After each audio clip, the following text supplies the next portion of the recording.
प्रिय दोस्तों नमस्कार। तन, मन, धन, इन तीनों को मिलाकर ही हमारे जीवन का निर्माण होता है। यानी कि तन को मन की ज़रूरत है, मन को धन की ज़रूरत है, धन को तन की ज़रूरत है और मन की ज़रूरत है।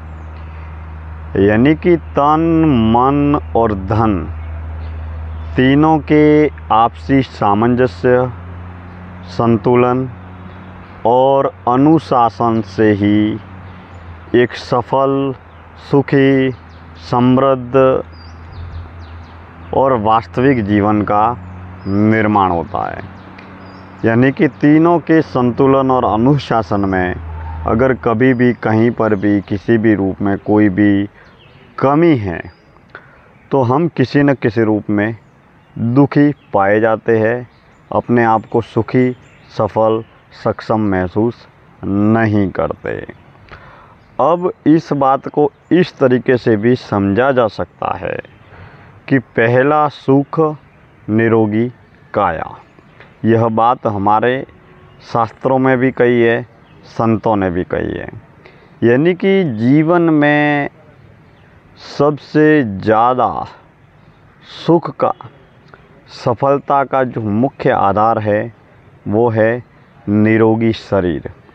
जब हम शरीर से सुखी, निरोगी, स्वस्थ होते हैं तो जो व्यक्ति शरीर से सुखी है उसका मन भी सुव्यवस्थित तरीके से, सुचारू रूप से कार्य करता है, संचालित होता है और उसका धन भी काम में आता है।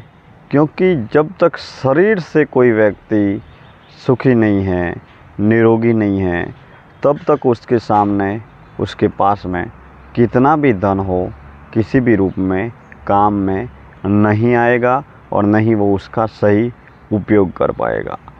तो सबसे पहली ज़रूरत है वो तन की, वो शरीर के सुखी होने की, शरीर के निरोगी होने की।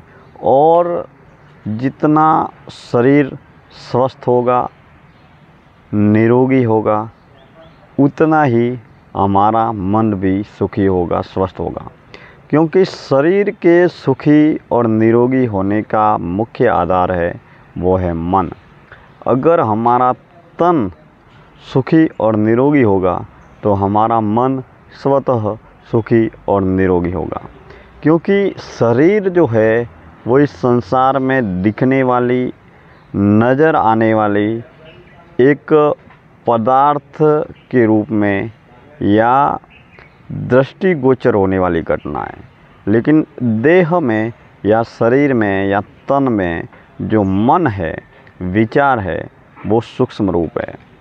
अब तन और मन को चलाने के लिए, जीवन का गुजारा करने के लिए, जीवन को यापन करने के लिए, जन्म से मरण तक का सफ़र तय करने के लिए धन की बहुत ज़्यादा आवश्यकता होती है। क्योंकि जीवन की सारी ज़रूरतें, धन, सुख, साधन, सुविधा, संपन्नता, ये सारी ज़रूरतें जो है वो केवल और केवल धन से ही पूरी हो सकती है।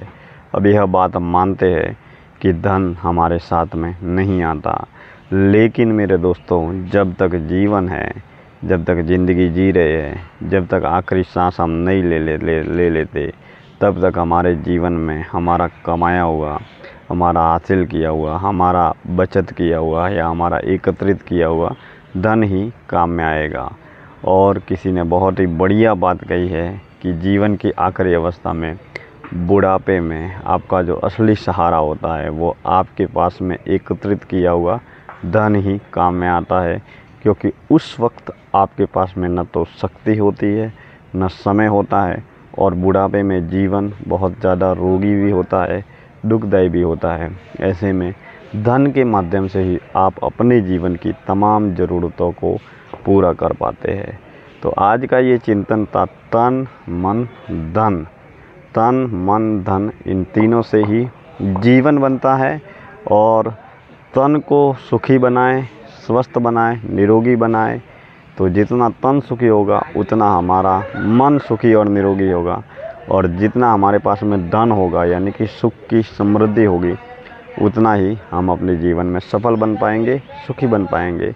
तो तन, मन, धन, इन तीनों से जीवन बनता है, और इन तीनों का संतुलन रखें, अनुशासन रखें, तो हम अपने जीवन में सुखी भी बन पाएंगे, सफल भी बन पाएंगे। बहुत बहुत धन्यवाद। आज की इस चिंतन यात्रा में इतनी ही बात है।